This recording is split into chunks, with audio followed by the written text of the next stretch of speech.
की तपस्या और परलोक गमन।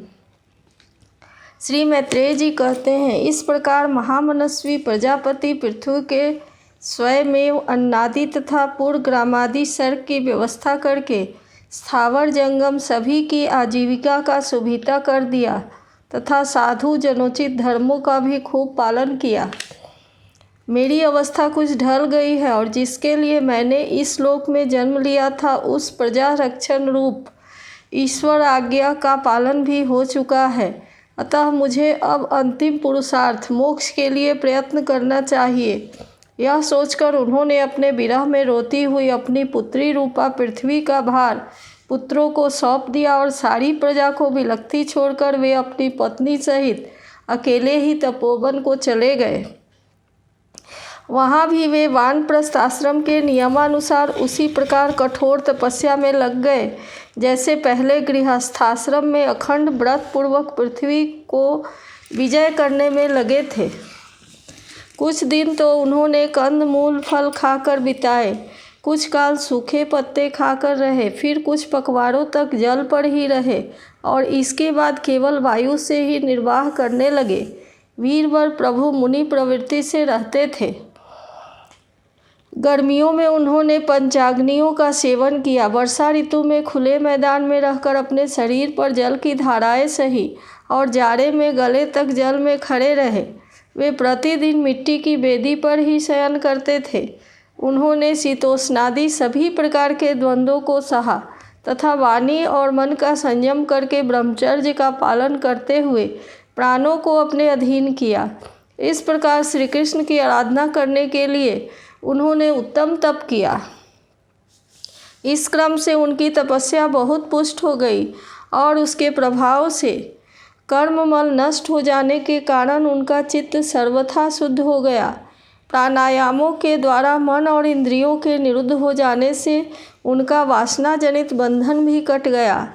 तब भगवान सनत कुमार ने उन्हें जिस परमोत्कृष्ट अध्यात्म योग की शिक्षा दी थी उसी के अनुसार राजा पृथु पुरुषोत्तम श्रीहरि की आराधना करने लगे। इस तरह भगवत परायण होकर श्रद्धापूर्वक सदाचार का पालन करते हुए निरंतर साधन करने से परम ब्रह्म परमात्मा में उनकी अन्य भक्ति हो गई। इस प्रकार भगवद उपासना से अंतःकरण शुद्ध सात्विक हो जाने पर निरंतर भगवत चिंतन के प्रभाव से प्राप्त हुई इस अनन्य भक्ति से उन्हें वैराग्य सहित ज्ञान की प्राप्ति हुई और फिर उस तीव्र ज्ञान के द्वारा उन्होंने जीव के उपाधिभूत अहंकार को नष्ट कर दिया जो सब प्रकार के संशय विपर्य का आश्रय है। इसके पश्चात देहात्म बुद्धि की निवृत्ति और परमात्मन स्वरूप ब्रह्म श्री कृष्ण की अनुभूति होने पर अन्य सब प्रकार की सिद्धि आदि से भी उदासीन हो जाने के कारण उन्होंने उस तत्व ज्ञान के लिए भी प्रयत्न करना छोड़ दिया जिसकी सहायता से पहले अपने जीव कोष का नाश किया था। क्योंकि जब तक साधक को योग मार्ग के द्वारा श्री कृष्ण कथामृत में अनुराग नहीं होता तब तक केवल योग साधना से उसका मोह जनित प्रमाद दूर नहीं होता, भ्रम नहीं मिटता। फिर जब अंतकाल उपस्थित हुआ तो वीरवर पृथु ने अपने चित्त को दृढ़तापूर्वक परमात्मा में स्थिर कर ब्रह्म भाव में स्थित हो अपना शरीर त्याग दिया। उन्होंने एड़ी से गुदा के द्वार को रोककर प्राणवायु को धीरे धीरे मूलाधार से ऊपर की ओर उठाते हुए उसे क्रमशः नाभि, हृदय, वक्षस्थल, कंठ और मस्तक में स्थित किया। फिर उसे और ऊपर की ओर ले जाते हुए क्रमशः ब्रह्मरंध्र में स्थित किया। अब उन्हें किसी प्रकार के सांसारिक भोगों की लालसा नहीं रही। फिर यथास्थान विभाग करके प्राणवायु को समष्टि वायु में, पार्थिव शरीर को पृथ्वी में और शरीर के तेज को समष्टि तेज में लीन कर लिया। हृदयाकाश आदि देहावच्छिन्न आकाश को महाकाश में और शरीरगत रुधिरादि जलीय अंश को समष्टि जल में लीन किया। इस प्रकार फिर पृथ्वी को जल में, जल को तेज में, तेज को वायु में और वायु को आकाश में लीन किया। तदनंतर मन को सविकल्प ज्ञान में जिसके अधीन वह रहता है, उन इंद्रियों को उनके कारण रूप तन्मात्राओं और सूक्ष्म भूतों तन्मात्राओं के कारण अहंकार के द्वारा आकाश इंद्रिय और तन्मात्राओं को उसी अहंकार में लीन कर अहंकार को महतत्व में लीन किया। फिर संपूर्ण गुणों की अभिव्यक्ति करने वाले उस महतत्व को मायोपाधिक जीव में स्थित किया। तदनंतर उस माया रूप जीव की उपाधि को भी उन्होंने ज्ञान और वैराग्य के प्रभाव से अपने शुद्ध ब्रह्म स्वरूप में स्थित होकर त्याग दिया। महाराज पृथु की पत्नी महारानी अर्ची भी उनके साथ वन को गई थी। वे बड़ी सुकुमारी थी, पैरों में भूमि का स्पर्श करने योग्य भी नहीं थी। फिर भी उन्होंने अपने स्वामी के व्रत और नियमादि का पालन करते हुए उनकी खूब सेवा की और मुनिवृत्ति के अनुसार कंदमूल आदि से निर्वाह किया। इससे यद्यपि वे बहुत दुर्बल हो गई थी, फिर भी प्रियतम के कर स्पर्श से सम्मानित होकर उसी में आनंद मानने के कारण उन्हें किसी प्रकार का कष्ट नहीं होता था। अब पृथ्वी के स्वामी और अपने प्रियतम महाराज पृथु की देह को जीवन की चेतना आदि सभी धर्मों से रहित देख उस सती ने कुछ देर विलाप किया। फिर पर्वत के ऊपर चिता बनाकर उसे उस चिता पर रख दिया। इसके बाद उस समय के सारे कृत्य कर नदी के जल में स्नान किया, अपने परम पराक्रमी पति को जलांजलि दे आकाश स्थित देवताओं की वंदना की तथा 3 बार चिता की परिक्रमा कर पति देव के चरणों का ध्यान करती हुई अग्नि में प्रवेश कर गई। परम साध्वी अर्ची को इस प्रकार अपने पति वीरवर पृथु का अनुगमन करते देख सहस्त्रों वरदायिनी देवियों ने अपने अपने पतियों के साथ उनकी स्तुति की। वहाँ देवताओं के बाजे बजने लगे। उस समय उस मंदराचल के शिखर पर देवांगनाएं पुष्पों की वर्षा करती हुई आपस में इस प्रकार कहने लगी।